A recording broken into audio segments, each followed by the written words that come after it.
So the sharing economy is a term that I think is getting a lot of press these days and a lot of questions around it. I would define the sharing economy in terms of the technical definition, if you will, as an economy based on access over ownership and decentralized networks of people connected through new technologies. Now, that's a pretty broad term, but really what we're looking at are peer-to-peer platforms and technologically driven solutions that connect people to one another, that enable them to use the things they have better and access things they'd like to use or like to have to help meet their needs without having to own them outright. And we see the sharing economy, a lot of times people think of transportation and accommodation. Those are absolutely two of the areas with a lot of activity. But the sharing economy really touches almost every aspect of our lives. It affects not only how and what we consume, but also how we work, how we travel, how we learn, how we eat, how we spend and invest our money, how we raise our families, how we connect in our communities. It really affects pretty much everything. So when I think about the vision, or my vision perhaps, of the sharing economy, it is this sort of all-inclusive, looking at this as a way for more people to meet their needs in ways that are more economical, more connected, more driven around community, that also has environmental benefits and often has very practical benefits like choice and convenience and that sort of thing. I do think, though, that for me, the real vision of the sharing economy is when we can leverage and maximize and harness the power to build community and the power to bring people into relationship with one another and the power to build social capital and social value and that sort of thing.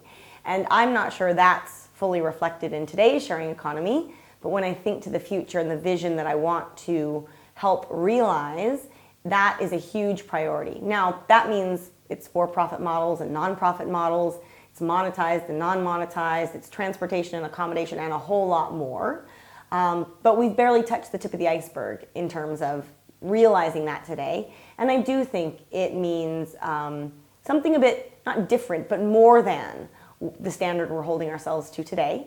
And it definitely includes a role and many opportunities for governments and regulators and policymakers in the public sector as a whole. So very briefly, in terms of looking at the sharing city, that concept, I define that as a sharing city is a city in which resources or assets of all kinds are easy to share, and the government and residents alike understand and embrace its benefits. So really looking at the sharing economy as a tool for urban planning, for community building, and recognizing how the sharing economy can help cities meet their goals, deliver public services better, save money, run a city that is more, not only more efficient, but more connected, more resilient, and happier, if you will.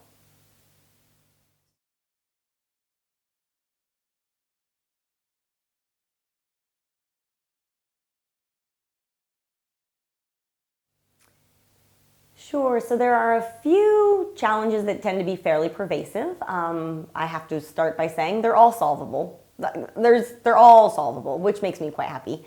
These are not deal breaker, oh my goodness, we just don't have that technology or we can't imagine a way forward. But they are thorny and they are pretty big and they're going to take some time to work through. So the first one I'll start with is policy and regulation. No question. We've built our rules by and large from an ownership era and an era in which smartphones by and large didn't exist. So we simply couldn't imagine the business models and ways of transacting and creating value that are now possible. So as a result, when we apply the rules on the books today, they often break. They simply can't handle a shared use or a sharing economy transaction. That doesn't make them bad rules, but it does mean they're outdated. And there is a huge need and opportunity to update them. So as a whole, policy reform, regulation, looking at how we deal with this.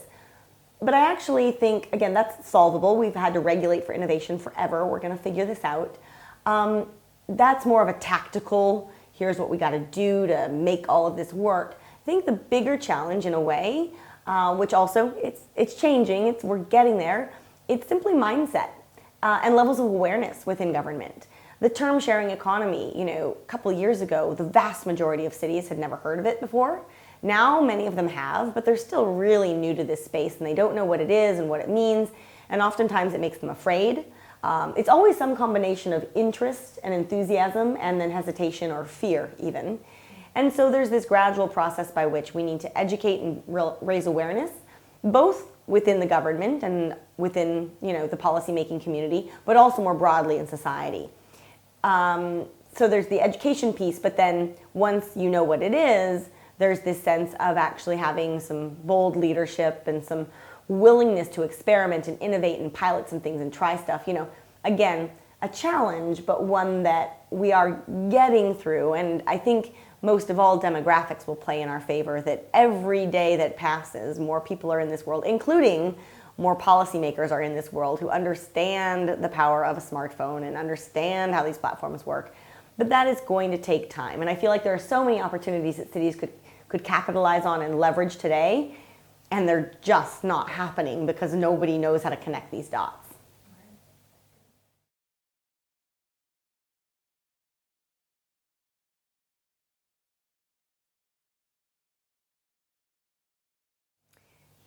Great question. So more and more, actually, there are quite a few cities that I can talk about.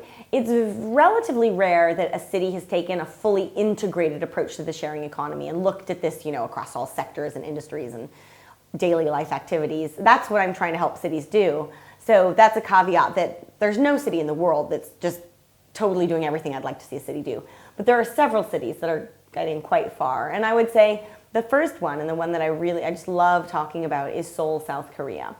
So Seoul's visionary mayor sees the sharing economy as a tool for urban planning and community building, and they have a Seoul Sharing City initiative. They started it in 2012, and they've been doing and trying all kinds of things since then. And they've passed new legislation, and they've created a sharing city team within the local government, and they are educating residents with town hall meetings and workshops, and they have an information portal and all of these things. And importantly, they're investing public funds in local sharing economy initiatives, and they're applying the sharing economy to their own operations. So they're looking at all of the assets that they own and really questioning, can we put these into shared use? How can we use these more efficiently in ways that also create social value? So Seoul is really just awesome, and their key priority in all of this is to put community at the center. So they're really focused on the social capital, social value end of things. Meanwhile, another favorite city is Amsterdam. So they're really Europe's leading sharing city, and there it's not about the mayor, but it's actually a whole consortium of people and organizations that are bringing together, that are coming together to bring about the sharing city. And within government, it's mainly the Amsterdam Economic Board, but also the city's chief technology officer. They have what's called Share NL, which is the country's national sharing economy trade association, and then a whole bunch of different partners. But for them, what I want to highlight is that their main goal or driver in this is environmental sustainability, and they had already agreed, they've already signed up to be a green city with zero waste by 2020, before any of the sharing economy stuff hit their radar. And now they see how the sharing city concept and opportunities can help them reach this goal. So like them a lot. Other cities that come to mind, the UK as a whole, and certainly London is doing a great job to promote entrepreneurship and innovation insofar as they relate to the sharing economy. In the United States, Portland, Oregon is by far my favorite city. They've been innovative about policy reform. They too fund local sharing economy initiatives.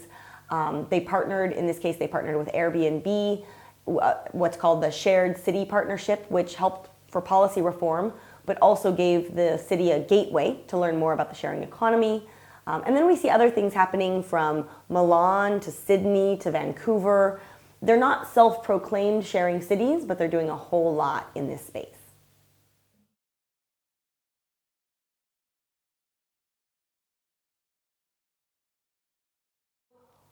Maybe I'm too steeped in these issues where I'm so in the weeds that I'm like, oh, actually, it's not in the actual sharing part. It's in what I call the enablers of the sharing economy. So on one hand, we already see platforms for all kinds of things, sharing of all kinds of spaces, office space and retail space and green space and all that. And we see all kinds of skill sharing platforms. And then we see platforms to share, your pets and your office supplies and your clothes and your toys and your sporting gear and like we see that happening. So I think that we will continue to see an expansion of those platforms.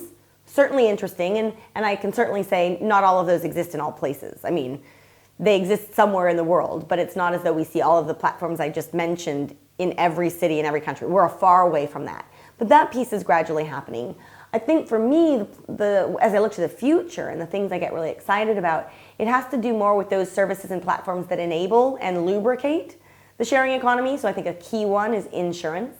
So this is not about, it's not about a thing that we're going to share. It's about how, insurance companies, both traditional insurers as well as startups, are really starting to tackle insurance solutions for sharing economy transactions, for sharing economy experiences.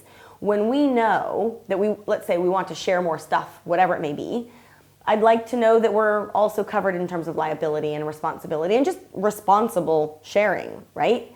You develop insurance solutions that are more on demand for short periods of time, that it looks and feels different than an annual comprehensive policy for everything that you own, rather looking at things that are more on-demand insurance, micro durations, micro premiums, things like that.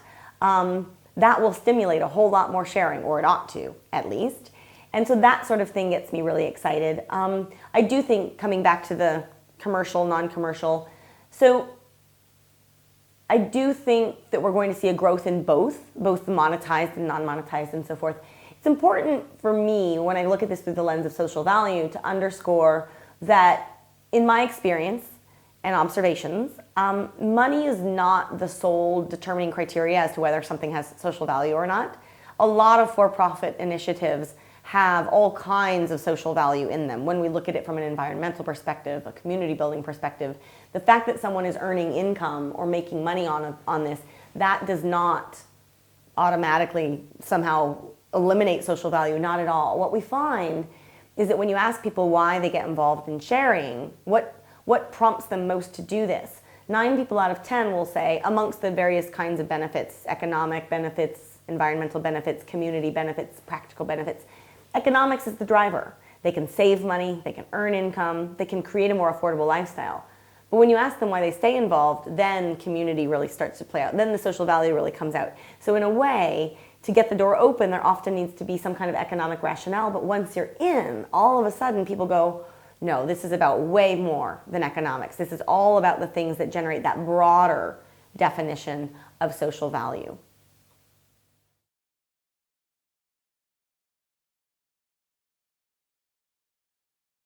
So I am so happy to be here in Singapore, and I've been before, and I've been giving this some thought. And it's quite interesting because on the one hand, prior to coming this particular trip, where I'm trying to do like an objective diagnosis based on the criteria that one expects or wants to find for sharing to succeed, how might Singapore tee up, or how would I rate it? And, first and foremost, you have a density of people and technically a density of things to share. That is nirvana for sharing. You also have very high levels of institutional trust. Now that I'm here, peer trust is not uniformly as high, but you have high levels of trust. You have, integrity. You get stuff done. You're a good place to do business. People, there's just sort of, it's a good place for this kind of activity. You have high levels of digital literacy and digital access. A lot of people have smartphones, all of that. So on the surface, objective criteria, Singapore is fabulous. Like, I can almost think of no better place in the world or no better place that has a better combination of these criteria. So it's interesting because I've sort of joked while I've been here that in a way I would actually expect to find a bigger sharing economy than I do. That's not a criticism at all. That's just more, So the bones, the DNA for what this could be are pretty solid. Why isn't it showing up yet? Or why isn't it showing up more? And it's interesting because I actually have found that the conversation here is quite early stage. Sharing economy has shown up. The government is now looking at how it might catalyze or research or stimulate, get more involved. And I have this funny feeling that a deliberate effort on educating people about it, and it's not even as far as promoting it, just simply starting to signal that this space is important, starting to signal that it has some benefits, or that the sharing economy is a theme, that a little catalyst will go a very long way here. Now, that said, I think it's fair and appropriate to acknowledge there is actually already a small but thriving local sharing economy, which includes global companies, but also local companies focused on skill sharing, shared use transportation, home sharing, etc., etc. So it's there. People seem to be quite interested. I think you have a small challenge in that the economic rationale, because everyone here is much better off as a whole than many other places in the world, sometimes the economic rationale doesn't go quite as far, but you find people just continually saying this makes sense. And when you think about Singapore as a country, and you think about resource limitations, and you think about growth, and you think about how do we use what we have better, knowing that you don't have a lot of space like a lot of countries have to just keep growing in that regard, that the sharing economy starts to make a very compelling case.